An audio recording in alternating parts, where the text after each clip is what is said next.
Dulu, Encik Arman anggap emas cuma barang perhiasan.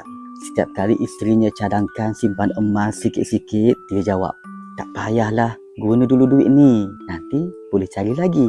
Masa berlalu, gaji masuk setiap bulan, tapi habis begitu sahaja.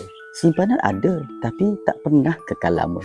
Sampai suatu hari anaknya dapat tawaran masuk sekolah yang bagus, tapi yuran agak tinggi. Bila kira simpanan, rupanya tak cukup.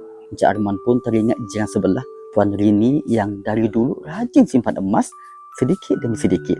Masa susah, Puan Rini jual sebahagian emasnya, terus selesai masalah, terus selesai urusan. Dari situlah Encik Arman rasa menyesal.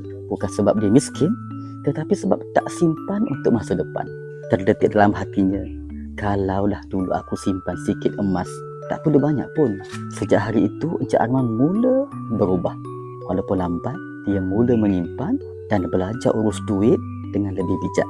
Pengajarannya, simpan emas bukan soal kaya atau tidak, tapi soal persediaan. Menangguhkan simpanan nampak mudah hari ini, tapi penyesalan boleh datang kemudian. Jom saya bantu untuk mula menabung emas.